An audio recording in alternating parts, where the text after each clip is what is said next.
Преку низа активности поврзани со велосипедизмот, основното училиште Кочо Рацин од Блатец ја одбележа Европската недела на мобилност. Активностите се во организација на училиштето и Издруженијето на граѓани Екологик од Скопје, подржани од швајцарската амбасада.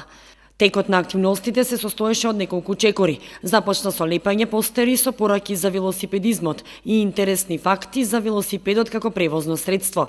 За време на часовите, најмалите од прво и второ оделение, како и децата со посебни образовни потреби, дадоа свој допринос преку боенки и цртежи на тема велосипедизам.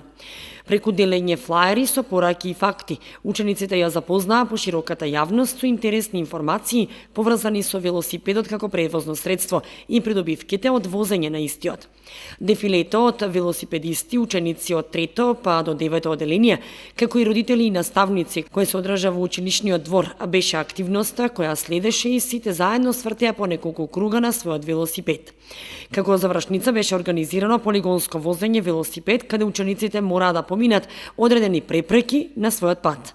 Сите активности беа со цел промовирање на велосипедизмот како здрава и еколошка опција во транспортот и придонесоа во пријатна и забавна атмосфера да се промовира почетокот на нови велоавантури. Координатор на проектот во основното училиште Кочо Рацин е Татјана Анакиева, но голема улога за успешноста на сите активности одиграа вработените во училиштето, како и родителите кои се приклучија во дефилето.